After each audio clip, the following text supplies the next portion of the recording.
Tecnológico de Monterrey. I welcome you to this webinar given by the Professor Gerardo Enkerlin. The Professor Gerardo Enkerlin has more than 25 years of great success in high-tech sector, running regional and global operation and delivering large-scale transformation programs, making and executing sound strategic decisions to grow and optimize the business, high passion to transform, and also maximize business function and develop people. Thank you very much, Gerardo Enkerlin, Professor Gerardo Enkerlin, and enjoy this webinar. All right, thank you. Thank you, Gerardo here for the introduction. We have both the same name here, so it's great to see that we have a good participation here. And thanks for the introduction. Let me talk about power skills in engineering management, right? I will cover different topics today. Feel free to interrupt me if some of you that maybe might be taking some notes or want to participate, that's fine. I have one or two exercises where I want to get you guys involved to make sure that we're all on the same page here as I share some of this information. So welcome to all of you, and hopefully English is fine. I do speak German, I speak Spanish as well, and so feel comfortable to make questions in any language you like. All right, so let me start out with this slide here, which I really like a lot. I mean, the future is here, right? And it's ours for the shaping, right? So each one of you, I don't know your background, I don't know what you're looking for, what you're trying to do as a person, as a professional, but clearly all of us have a say here in the future, right? And so the topics that I want to cover today, I want to quickly introduce myself, even though Gerardo just did that, and then talk about engineering management and all the different power skills. And for me, the power skills are hard and soft skills, right? We're going to talk about project program leadership, which becomes really important to you as a professional, as a leader, value leadership, innovation leadership, business process reengineering leadership, customer in leadership, leadership through empowerment and ownership, and also holistic thinking. And all this combined, you know, we believe, and especially for engineering management, are key for success.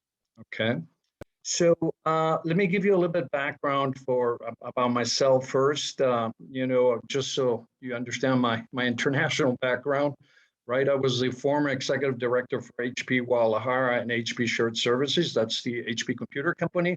Right now, I'm a business owner, I'm a professor, I'm a consultant, and an external board member.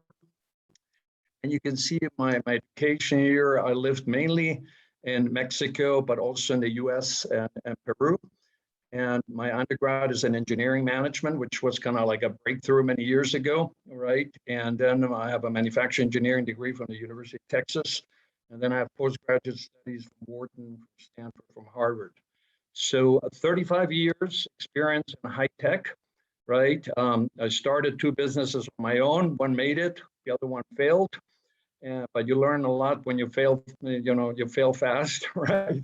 And then I moved into management like 25 years ago. So, you know, I've been around, you can see some of my gray hair, you know, I've been around doing different things the last 35, 40 years. Okay, so that's, you know, who I am. And now let me start diving into all the different skills here. So let me ask you, and maybe you just want to think on yourself, or if you want to type it in the chat, you're more welcome to do that. So what makes a company, a country, an organization in transformation and innovation and it's successful? Any thoughts from anybody? Well, let me, if you think about it a little bit later on, you know, what for me, it's two or more people working together, delivering a specific result or objective, right? I've lived in many countries. I've worked in different companies. I've done different things. But at the end, everything gets done by people, right? And companies, countries, organizations, the more you find out the equation on how people work together to get their specific results or objectives, that's where you see success. I believe that's the difference between developed countries and underdeveloped countries. That's the difference between companies that are really successful and not successful, and so on. At the end of the day, it's people that make things happen. So let me share some of those power skills that become really, really important. And why are they important? Because these are some of the symptoms you see today, like in some company. On one side, you see people, well, that's not my problem. It's great. It's on the other side of the boat. I don't know if you've seen this cartoon before, but it shows what happens in many companies, right? Where some people on one side are, just content, happy, and the problem is the other one, but everybody's on the same boat, right? And you know how that story is going to end, right? Another way of how people look at companies where there's people in one side of the boat, there's a lot of water coming in, and the other one, they're so busy they cannot even look. They're trying to, move faster and faster and get things done, right? Or, this situation where everybody's working hard, but nobody's moving in the right direction, right? So a lot of challenges that exist in companies and countries and organizations. And there's where engineering management, can play a really important role, right? Why is this important? Well, the competition is for us, right? It's getting harder and harder. Competition is getting more and more aggressive around the world. Now we're in a global environment, right? And the more tools you have, the more skills you have as a professional, as a leader, you can, clearly meet your company goals, your country goals, and what are you doing to offset the competition that exists out there, right? And so let me start diving into and peel the onion a little bit here. So for project program leadership, that's the first one, becomes really, really important. Everything gets done with a project, right? Any transformation in any company, in a country, it's a project. So the more project management experience you have and have the skills to working together, developing things, working as a team, it becomes really, really, really important. And what is a project management? I'm just going to give you a little taste of it. It's really the juggling between cost, schedule, and performance or scope, right? Clearly you're there to reduce complexity. You're the conductor, like of an orchestra, for teamwork, for motivation. You're usually a can-do person. I'm, an optimist. You're visionary. You have a discipline, right? You're the orchestrator. You're the leader, right? So clearly, one of the skills to have for the future becomes really, really, really important. Why is it important? Because not everybody can juggle art and science. And project management, it's all about that. On one side, you're following a discipline, a structure. On the other side, you have to have a lot of emotional intelligence. You need to be working with people, closing activities to meet, again, time, schedule, and scope, right? Which is not easy to balance. So project management becomes one of those great tools to have in the future. Right. Now, let me move to the next one, is value leadership. Everything in a company, is related to value, right? So I don't know if you heard about the expression about business acumen. Business acumen is really, really important when you're a leader. The language of business is finance. A lot of people don't understand that. But everything that you do in a company can be converted to financial numbers, or should be converted to financial numbers. And if the language of business is finance, if you want to be a leader, an engineer, a manager, a supervisor, a director, if you don't speak that language, you're not going to be successful, right? Everything has an impact in the income statement, profit or loss, or everything has an impact in the balance sheet. Just to give you an example, you can look at your field inventory of aging, which has an impact in the bottom there. You can see on return on assets, which that helps you to improve your fixed asset efficiency, which at the end improves your capital efficiency, which is really what all the company is looking for. You know, continue to provide value to customers, value to stakeholders, value to stockholders, and so on. Okay, so business acumen is really, really important as you move forward, and it's part of your career. Why is also value important? Because companies, they hide. I went into internet and got this image here, which shows really what poor quality does to you, right? Most people focus on the traditional quality cost, right? Tangible, easy to measure, right? Inspection, warranties, grab, reward, rejects. Most of us see that in companies. But all the hidden costs, which are intangible, difficult to measure, you know, those lost opportunities, they're really hidden inside companies. And most people have a hard time digging those out because they're not too visible, right? And they say approximately 50% of sales, 15% of sales are lost because of these hidden costs, which today, with margins so small and companies fighting to, and with inflation starting to kick in, you know, being able to reduce costs becomes a really, really important play to add value in companies as well. Okay. So now let me move to the next one, innovation leadership. Innovation leadership, I think it's really important because you add value through innovation. And you really, if you peel the onion in a company and you look at all the different levels, right? You can add value in an operation perspective. You can add value in the processes. You can add value in the products. You can add value in the business with customers. So wherever you look, you can innovate and add value, right? And let me give you some examples. Product innovation. I mean, you see the Tesla there on the left, the drones, and now they have these robot kitchens, right, where they make your own spaghetti. Who knows what all the automation is going to go? But clearly, we're all used to product innovation. But also, there's a lot of things you can do in the value chain. You know, there's a lot of innovation you can do in the value chain, supply chain, right? Manufacturing, purchase and distribution, marketing. You know, it's now with blockchain technology, the cryptocurrencies, right? Everything is becoming digital. So a lot of value can be added into the value chain today.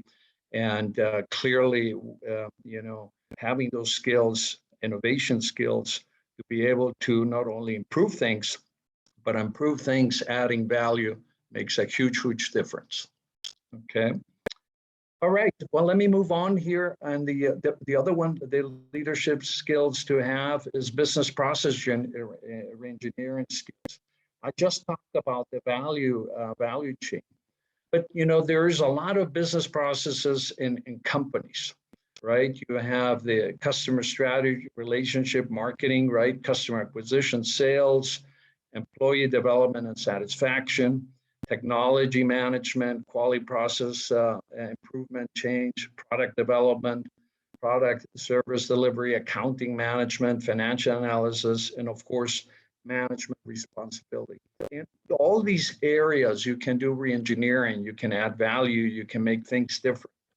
And, you know, having those skills, not only technical skills, financial skills, and being able to have those analytical skills, you know, you can look at each one of these areas, understand those areas, change those areas to make the company more successful as they move forward. So again, business process reengineering becomes fundamentally important in whatever you do. Let me move on then to customer and leadership. Customer leadership becomes important because most companies in most countries, most people will look, you know, from the inside out, right? And really, when you look at customers and when you run a company, you should always look things from the customer in, everything from the customer perspective. From a value chain perspective, right? Look at from the customer side of the house and then reverse engineer into the company, your planning process, your innovation process, your product development process, your supplier aligned and sourcing process, right? The same thing goes with the supply chain. Most of us, when maybe some of you are already working, you know, we look at problems from the company out, right? You know, what are we doing wrong to serve our customers? And When you start looking at things from a customer perspective, you get a totally different view, different data, different perspective, different analytics, and that will give you great insights to solve problems. All right.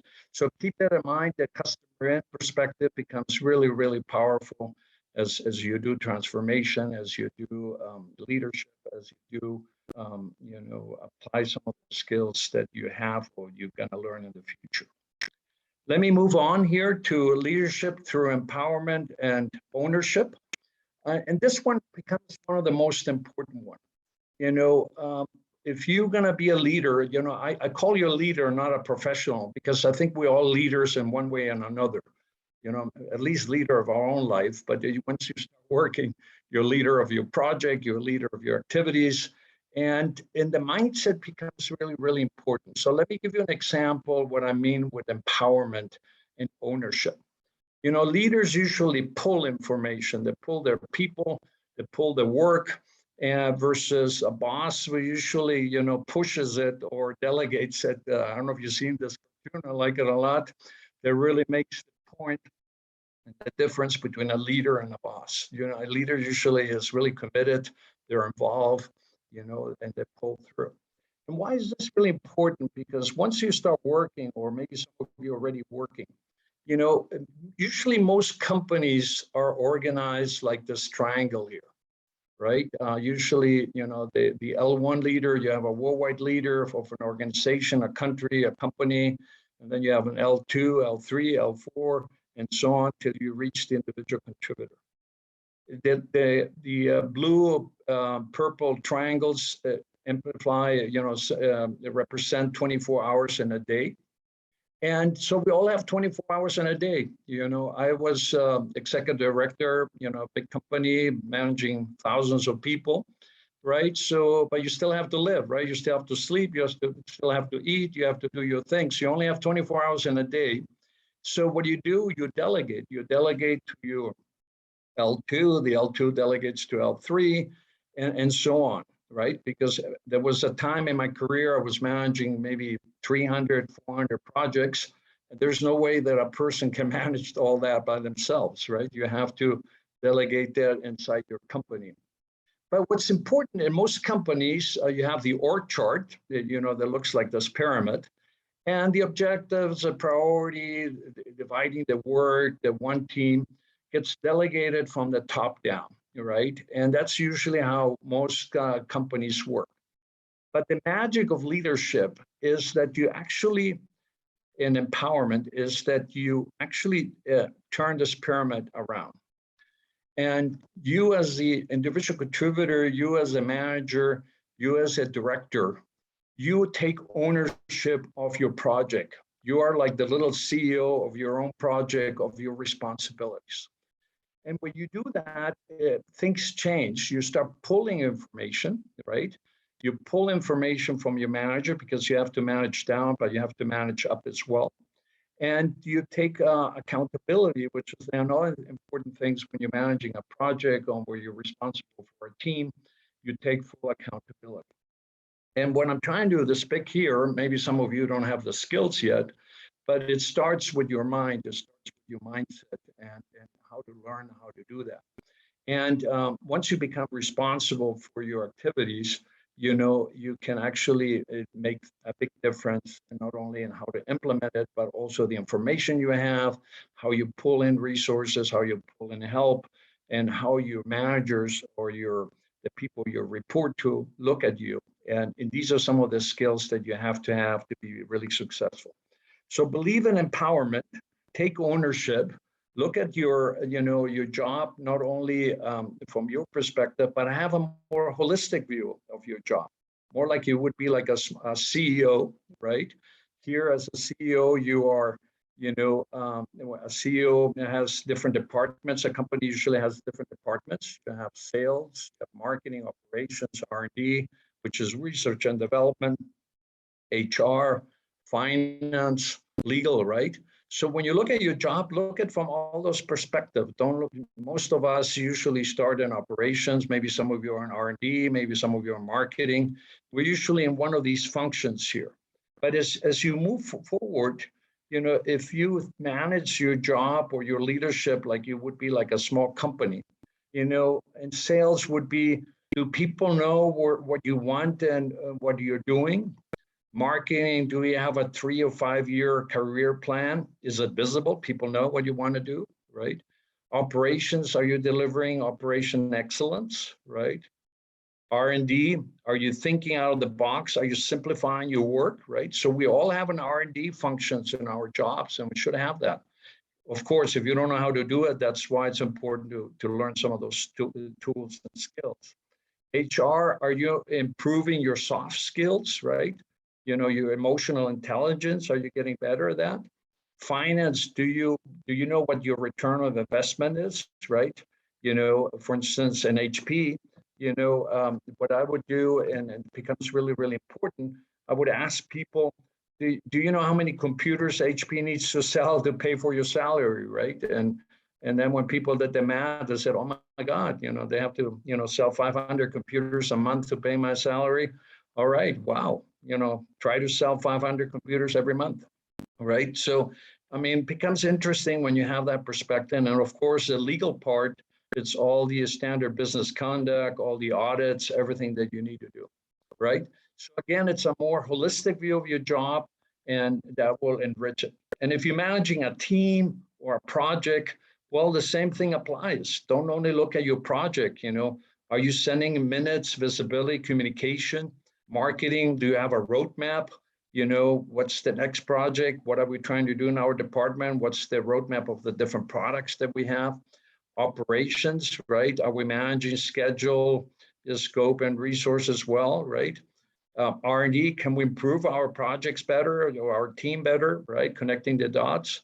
HR, teamwork, negotiation, collaboration, right? Finance, return on investment, again, efficiencies, effectiveness, your budget, right? And then legal, most project people forget documentation and audits, business conduct and so on. All that's included. Again, it's a more holistic view and how you're looking at your job, how you're doing your things, and the skills you need to be able to do that. And why this is important, because companies are not triangles anymore. Companies are more like networks. People play different roles. This might be the CEO right here, and this is a CTO, and everybody in the company pretty much can contact anybody and work around the system and work with the system to get things done. So companies are not as militaristic as they used to be. They're more like a network. So everybody that has a responsibility needs to know where the company is going and what needs to be done, right? So let me give you an example here that I found in nature that I really like, right? Everybody, I don't know if everybody knows why geese fly this way, right? In here, I'm transmitting from Mexico, but geese fly from Canada all the way to Mexico, every year, right? How do they make it happen, right? That's a lot of distance, and they make it in a couple of weeks, and they all get here, right? What the reason geese fly this way is that the lead goose right here, it's breaking the wind and it's doing most of the effort. But when the lead goose gets tired, it flies back till the end. And then another goose takes over the leadership. And actually all the different goose, every geese, right, the different geese right here, can do that. So in a company, it's really important that, from a leadership perspective, everybody knows where the company is going, what it's trying to do. And, every leader doesn't mean that there's a lot of CEOs, there's only one CEO, but every leader should know where the company's heading and what needs to be done. And to find out that information and have the skills to know where the company is going, well, you need some of the hard skills, some of the soft skills to be able to understand that and move across the company so you know where the company's heading. Okay, so hopefully this example makes it a little bit more easier to understand how important it is from a leadership perspective. Well, and let me just wrap up here the next two thoughts here, and then we'll open it up for questions. But the other important thing is holistic thinking. And now I would like everybody participate a little bit more. I will give you a little bit more time. And I want you right now in your chat, do a quick exercise, right? If you're starting a new job, what would be the 5 questions you would ask, to your boss that day, right? The first day. So if you can go into the chat, I just opened the chat here. If all of you that are participating here, what would be the 5 questions you would ask? I mean, real quickly, whatever comes to mind. I mean, this is not a test, nothing, but, all right, Pablo, thank you. What is expected from me? All right. Okay, where are we at? Okay. Continue. I don't know who else would like to add it. You can do it in German or Spanish as well, whatever you feel comfortable with. Okay. What else? Okay, any ongoing projects I'm getting into? Okay, Pablo, thank you. Okay, let's see who else.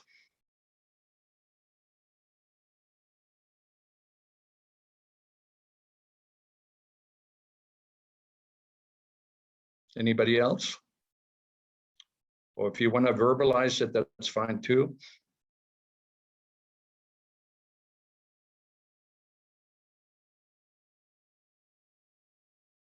Okay, the metrics and what are the objectives, right?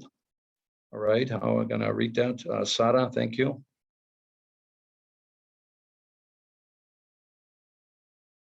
Okay.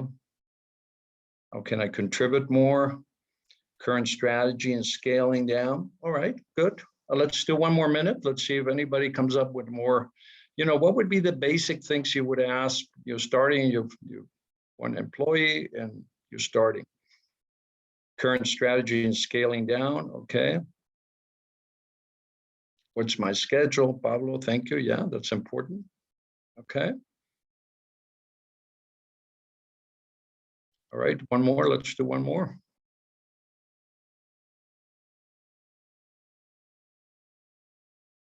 Who will I be working with? Yeah, really, really important.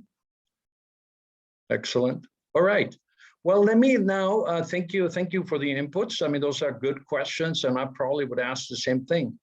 But now let me ask you another question, and this I'm doing this to make a point.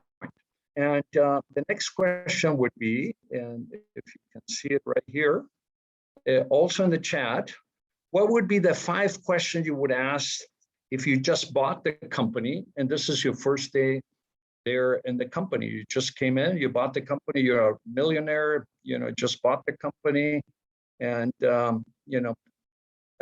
some people told you it's a great company, and you started your job as a new owner of the company. What would you ask?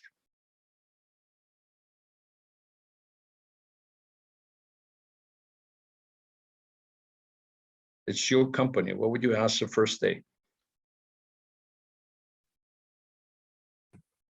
Sorry, can I ask rather than write? Yeah, you can, Pablo, you can talk as well. Go ahead. Yeah, thank you, because I'm using my tablet and it's really difficult to type. Yeah. I didn't know, I don't know if it would be my first question, but for sure I would ask about the main representative of the company, the main director, for sure the relationship between them. I mean, how is going the company, which is the relationship between, I don't know if I should ask if I do that like if I would do that in a manager way, because for sure I would ask that, because I think it's something interesting, at least for me. No, thank you. Yeah, and let me read some more here. So thank you, Pablo. So what strengths and weaknesses did you identify? What's the current state of the projects in course? Alejandro, anybody else? Let me see if anybody, what else would you ask? You're the owner of the company, right? Previous objectives. Okay, good. I think there are some other comments before from Lucas. He was saying, oops, I lost it. Who are the 5 most important people I need to talk to? Alberto also wrote, what have we been doing up to this day? Roman wrote, what strengths and weaknesses did you identify? And also Alejandro wrote, what is the current state of the projects in course? Excellent. And there's some more, right? Where do we stand financially, right? What's not working properly in the company? All right, good, excellent. All right, what problems were you facing in the past? Yeah, so great, great answers. And what I wanted to do this exercise to go to the next point. You know, when you look at a company, you need to have holistic thinking, right? End to end. And it's really important. We're all employees. You know, I was an employee from HP 30 years, right? But, you know, when you change your mindset and you think like the owner and not like an employee, you come up with different questions and you look at things differently. Yes, of course, you need to do your job. You need to do your responsibilities. But you start, you know, caring about business acumen, trying to see why that project makes a difference, why what you're working on, how it's going to help the company, how you're going to add value to the company. Because at the end, it's all about the company and your customers, right? And we're all there in a company to play a role. If you start your own company, you want to provide a service, you want to provide value to your customers. But at the end, you want to understand what this is all about, right? So with this little exercise, I don't know if you saw it, your mindset changes completely. You know, when an employee, you tend to box yourself in. You're trying to play your role and your responsibilities, which is okay, right, to get started. But later on, you know, as a leader, whatever role you play, you need to understand the context. You need to understand what the company is all about, and the more skills you have to do that, you know, the more it's going to help you as you move forward in your career. All right. So holistic thinking, end to end, is really important. What happens upstream, what happens downstream in a company becomes really, really important. That you always think like that, and that will of course help you for teamwork. That will help you to manage projects better, because you will be able to work better with all the other teams and factor in all the stakeholders and what is at stake. All right. Well, with that, let me finish, and I wanted to leave some time here for questions and answers. But let me move to the last slide here. You know, the Master Engineering Management, you know, there's a lot of things that, you know, we're teaching you at Tec de Monterrey. It's really finding a good balance from the different power skills. For me, those are hard skills and soft skills. Today, I shared some of the hard skills, right, that you need to know, like project management, business acumen, but also soft skills, right?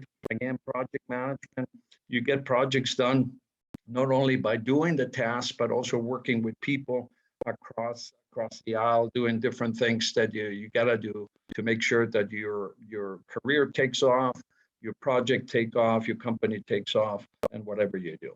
So hopefully I was able to, at least in a nutshell here, in half an hour, explain to you, you know, some of the power skills of engineering management. And with that, let me open it up for questions. This is one of my favorite pictures. This is in Singapore. I don't know if some of you have been in Singapore, but clearly a country that's moving forward, evolving, innovating for the future. And so thank you very much. Vielen Dank. Gracias. And let's open it up for questions, Isaac, if that's okay. Yeah, that's great. Thank you very much, Gerardo. So I think people have started raising their hands. So Alberto, could you please go ahead? Yeah. Hi. Good morning. Thank you very much for your talk. I wanted to ask you. Some people say that leaders are born. Others say that leaders are made. From your talk, I believe you think that leaders are made. What can we do to enhance or to be better leaders? Is there anything we can do on a day-to-day basis? Thank you. Yeah, for sure. Thank you, Alberto. Yes, I'm a strong believer that leaders are made. right? From the get-go, I believe everybody's a leader, right? You need to, of course, know what you're good at, right? And, explode your talents. But,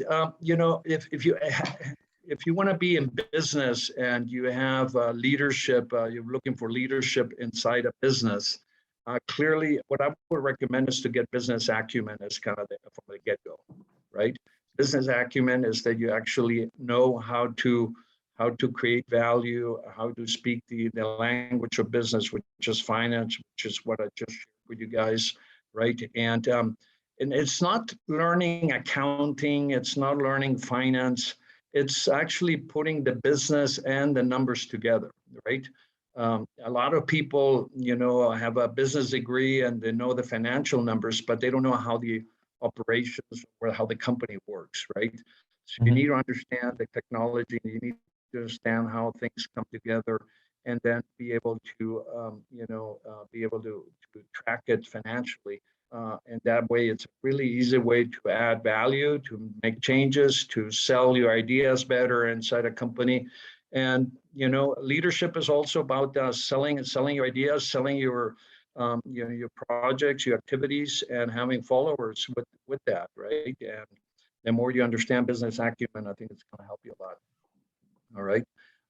Another thought that comes in mind, Alberto, if you don't have a strong financial background, of course, continue to get higher education, right? But also read books about financial novels and things like that. It's a great way to start learning a little bit more on the financial side, right? Okay, perfect. Thank you very much. We have 3 more questions, Gerardo. The first one from Pablo Mayagoita. Hello. First of all, thank you, Gerardo, for your time and the webinar. It was very interesting, and I think I learned something. So thank you. So my question, or like the experience I want to hear from you, is how to manage change. And this comes from a personal experience while working on an implementation project related to Lean Six Sigma and continuous improvement. And it was really difficult to get people in the boat, like we had the owner of the company with us, but it was still really, really hard to get to them. So any recommendation, thoughts, or experiences regarding this topic? Yeah, for sure. That's where soft skills become really, really important, right? Teamwork, managing change, negotiation, and no matter what change you manage or what team you manage, there's the forming, the storming, the conforming, and the performing, right?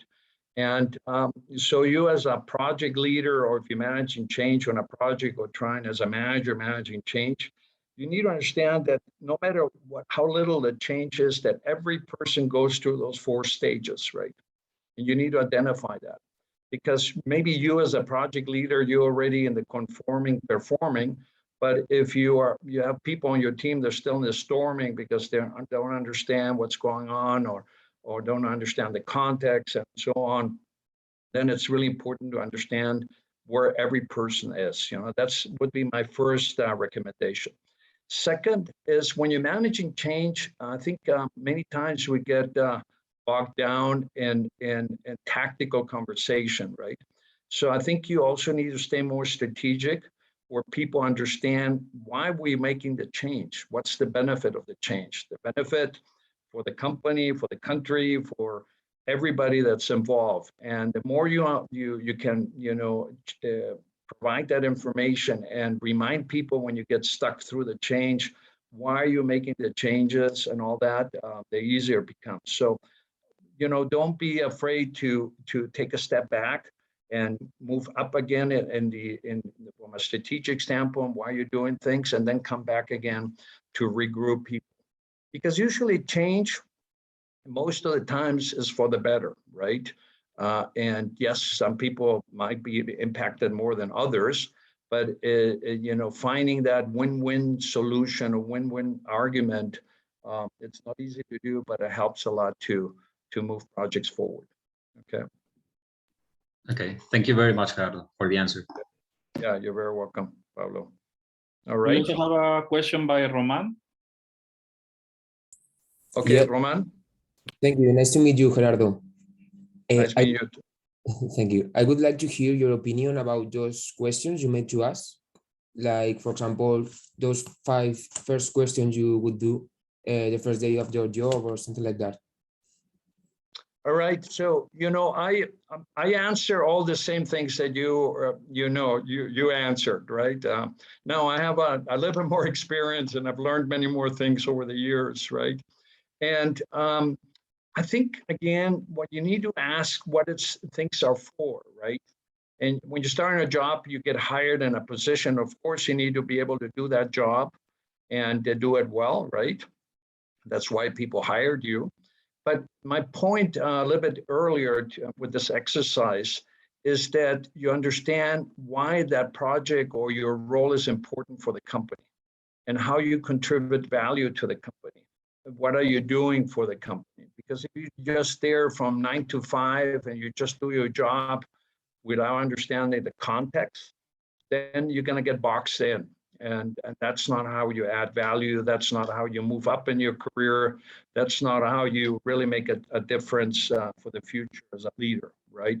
So always understand context, understand the big picture, right? But you still have to do your job, right? But what I've found out in my career, then most of us, when you start a job, after a year, you can probably do your job.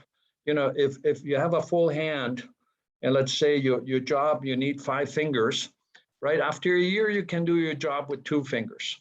So the question is what you do with the other 3 fingers. Most people try to find another job or try to do something different. I would highly recommend that you use that job to understand the context, the other finger to keep learning, keep learning new tools, new capabilities, new skills, new degrees or whatever, because that will help you. The more tools you have, the more solutions you can find, right? And then the third one is volunteer to do more work. Try to work in the areas, what I call the white spaces and la tierra de nadie, places where nobody operates. Where most people don't want to do the work. It's because it's between departments or the different activities, right?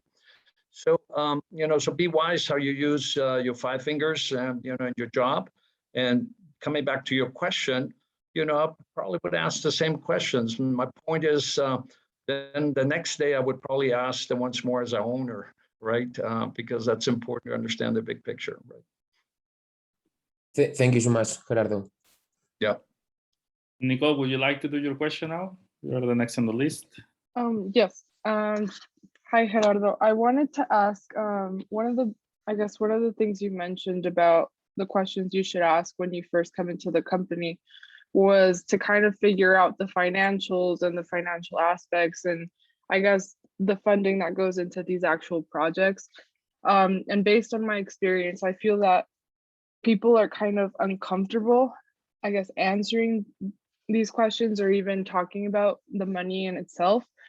So I guess how would you go about actually asking this or figuring out the financial state of the company? Yeah, good point. Most of us are really uncomfortable to talk about money. And my recommendation, if you're managing a project, that you include somebody from finance in your project. Because I think everybody in a company will know that a project needs to deliver value. It's not just getting things done, right? It needs to have an impact. If not, why do it? Why spend resources if it's not going to have an impact for the company, right? And so the best thing is to involve somebody from the finance department. They should be part of the project, or at least look at the numbers and everything else. And that way you get people involved. And the bosses or most companies, they think about money, or they should be thinking about money, because that's how you keep score in a company, right? All of you know we don't work for free. We don't do things because a company doesn't make money, not because of capitalism and all that. You can put all that aside. If a company or even an organization does not have money, they will not exist. Companies do not exist just on wishful thinking, right? Or goodwill, right? They need the money, and money is the way to keep score. And anything you affect with that, it makes a difference. So I would involve somebody from finance. I would involve somebody, that feels comfortable with that, right? And you will see you can make a big difference there. Plus, it validates what you're doing, because sometimes as a project manager, it is juez y parte, right? Like we say in Spanish. You don't want to be, the one that presents the numbers and validates the numbers. You want somebody else from finance, somebody that validates your numbers and gives you the trust that you're doing actually what you're promising and delivering value, right? Hopefully that helps, Nicole. Yes, it does. Thank you. You're welcome. Pablo Martin. Yes, hello Gerardo. First of all, thank you for your time and all the information you provided to us. And my question is regarding the new trends of leadership and all this. How important do you think it is for current leaders that have been working for the same or for different companies for a lot of years to keep update with the new trends regarding leadership? And how do you think it's the best approach, like to read books and to go to or do trainings and so, or either to make your younger employees make you be updated and find a way to manage with them or to manage the team? Yeah, so you were cutting out a little bit, Pablo, but you said, what's the best way to become a leader? Did I hear that right? Yeah, like if you find important to keep update regarding the leadership trends and the skills or the tools that are maybe present nowadays that are not few years ago as a leader. Yeah, clearly, once you start working, you never stop learning, right? So you have to keep up with the trends. But, there's a surprise with leadership, right? Leadership has been around hundreds of years. People have been around 100 years, right? Human behavior, it changes a little bit more slowly, right? So as a leader, clearly you want to stay up to speed with the latest and greatest tools, capabilities, because things, become more complex on one side, but also you have more tools. So you need to understand those tools to be able to manage complexity. Let me give you an example. We all have our iPhone or phones, right? And you need those phones now to be successful, right? If you have 2 or 3 bank accounts, just to keep track of all your passwords, you have 3, 4 emails, you have, if you're a gamer, you probably play in different forums with different passwords and all that. So you need more tools to keep up with the information, right? So as a leader, yes, you need more tools to become successful, especially now that everything is becoming digital, right? But at the end, it comes down to people, right? Leadership is mainly managing people and things, yes, but the things they usually do whatever you want them to do, right? And people, you have to convince people, you have to pull, you have to pull your team, pull the work, right? And you have to have credibility, right? And to have credibility, you need to, first of all, know where you want to go, and then have people hopefully follow you because of your leadership skills and your credibility, right? So I don't know if I did answer your question, Pablo. Yeah, totally. Thank you very much. Sarah, you wrote your question, but I think maybe you can elaborate or explain it verbally, please. Yes, of course. Hi, Gerardo. Thank you for the presentation. And my question is personal, so if you don't want to answer, no problem. I was wondering what was the greatest lesson you learned out of the failure of your business that was not successful, because you said you failed once. So I'm interested in what you have learned and how it helped you to succeed in your second one. No, thanks, Sarah, and thanks for asking. Actually, I failed many times in my life, right? I just gave that example as one company that I started. When I was living in the U.S., I was trying to import Mexican goods into the U.S. and I ran into inventory issues, things like that, and then I had to close my business. But actually, you learn a lot by failure.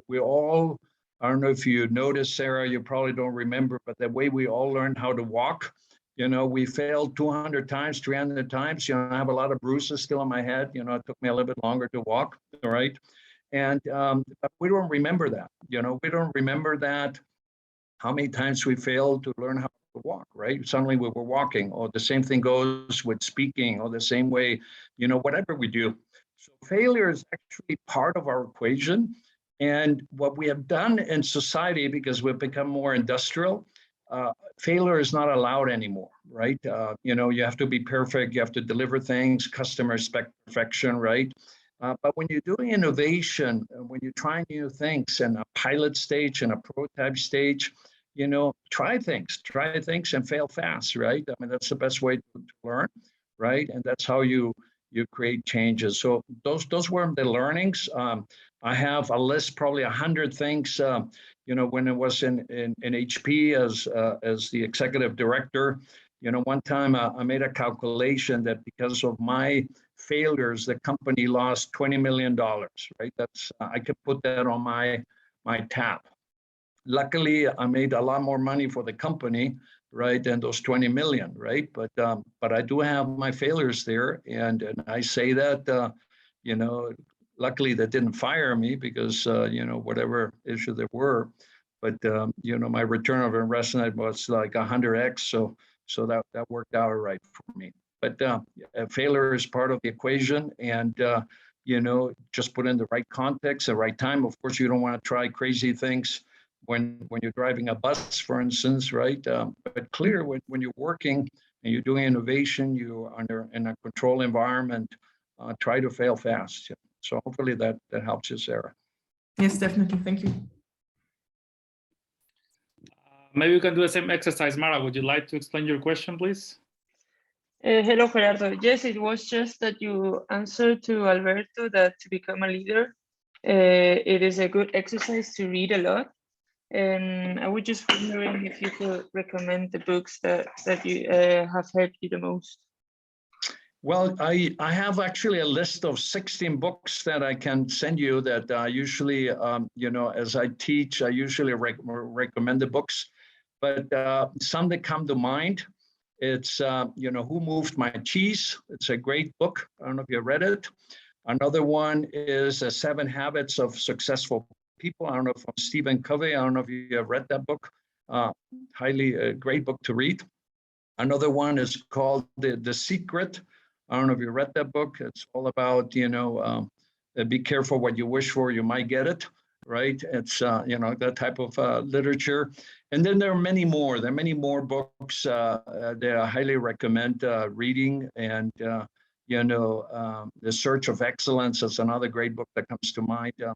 And some of them are classics. Some people, they're not books that were written just last year. They've been around for a few years, but they really help you to grow your leadership skills, you as a person, to grow as a person, and be able to move forward. Really appreciate it. Thank you. You're very welcome. Oh, by the way, there's another book called The Goal. I really recommend reading that one. The Goal, and then Emotional Intelligence from, I think it's Goldman, I think it's the author. Those 2 books are. Would it be possible, Gerardo, that maybe we can ask you for this list that you mentioned, and then we can share with the people who joined to the webinar today? Yeah, I can. Right now, I'll send it to you. Oh, later. I can reach you by email. Thank you. I have one question. Okay. Yes. So, taking advantage that you are here, could you, because you are teaching in the Guadalajara campus, is that correct? For the correct. Yes. So I think you are part of the IMIM, which is the Master in Engineering Management, which is the master that our IMIM students join if they do a mobility at the tech. So could you maybe, some of these students are also interested to go to Mexico for a 3rd semester mobility. And I'm asking Gerardo Velasco to have another meeting. But maybe if you could have a short comment about the topics that you teach there, or the things that they can learn there, maybe it could be useful, Yeah, so I teach different classes right now, not only in IMIM, but in general in Tec de Monterrey. And IMIM, I teach executive projects, really, company projects that most of our students need to do. So we partner with a company and they do a project, and I usually a part of their kind of guidance, right? Sponsor kind of from a tech perspective to be able to be successful with that project. But I also teach strategic, strategic planning. I teach innovation. You probably found out that my passion for innovation, that I teach that, right? And also and project management. So those are kind of the 3-4 areas that I get involved with tech. And of course, mi tocayo here, Gerardo Velasco, he covers many other topics. So maybe Gerardo, you want to mention the ones you teach and you cover besides leading the MEM program. Gerardo had to leave because he had our meeting. He just okay. Oh, okay. But, yeah. Sorry, I didn't see him here. Okay. All right. Yeah. So Gerardo Velasco, he is the chair for the MEM program, the dean for the MEM program, and he teaches a lot of the classes there as well. Okay. That's right. So probably I have seen, I think they will take these business innovation projects, and I think that's the one you were referring, that you are kind of a mentor, right, to solving something for a company. Okay. Correct. Great. So I think we're running out of time, but I'm not sure, guys, if you have any last question that you would like to address to our guest speaker today. Gerardo, only one last question. Sorry, Pablo, go ahead. I would like to make a question, if I can. Do I have time? Yes, I think we have time for the last 2 questions, Pablo and Sarah, if that's fine. Okay, thank you. My question is, you were talking before about the successful, the company at the end is the team working together. I think this is really, really important for me. At the end, you have a really background. So if you say that, it's because it's really important. So I would like to make this question in both directions. Like if I'm applying for a job, or if I have to hire something, at the very beginning, the curriculum, the CV is really important, because they can check your background, but at the end, I think the people appreciate you for who you are, rather than your knowledge or your skill. So how that issue is taken into account in the companies, or what can we do to be prepared in advantage? Yeah, so great question, Pablo. The most important when you're interviewing is be yourself.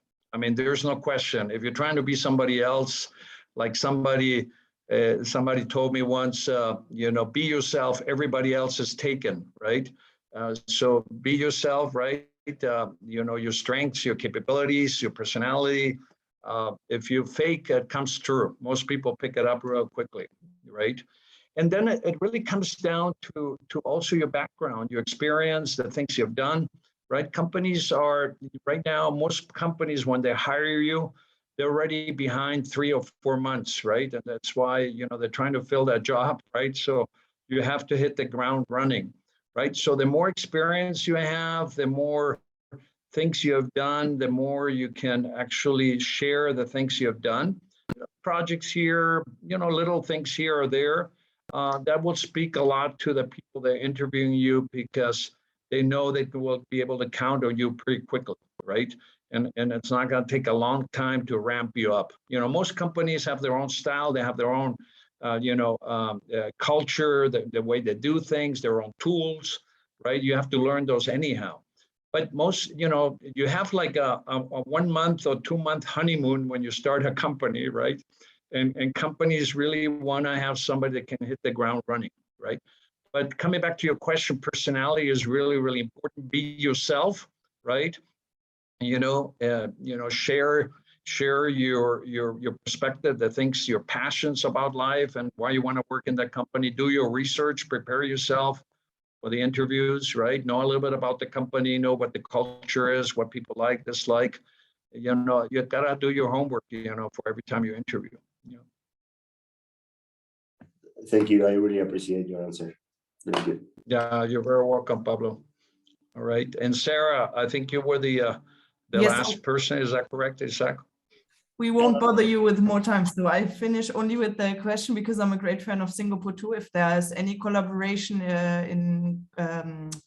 in the tech that you have with Singapore, are you working on project in Singapore too? Or is there a specific reason why you choose this picture? No, I was in Singapore a few years ago. I loved it. No, I used to have people working for me in HP in Singapore. I was there many times, right? I love the country, what they've done over the last 50 years, right? And yeah, so I just love the picture. Okay, yeah.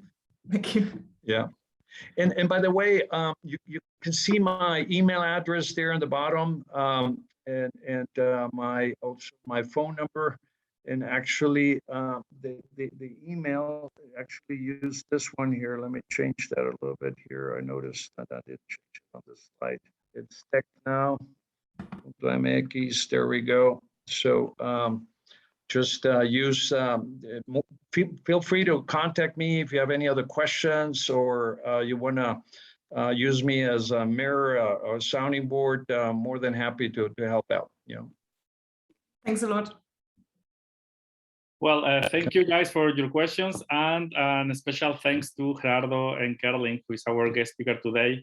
I think it has been very valuable. So on behalf of the IMIM team, Gerardo, thank you once again for accepting the invitation, for sharing your experience, right, with HP and general in engineering management with the people attending this seminar.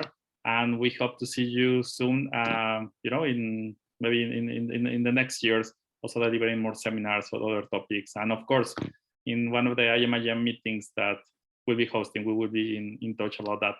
So thank you. And if you have time, maybe you can wait for me 5 minutes, I'm not sure, or I can contact you later. No, that's fine. Yeah. I can stay. So vielen Dank. Thank you very much. Muchas gracias. Nice meeting you all. And, you know, looking forward, hopefully, you know, that our lives cross in the future. Okay. Adios, muchas gracias. Thank you very much, Gerardo. Thank you very much. Bye. Thank Take you care. very much. You're welcome. Bye. Adiós, gracias. Hasta luego.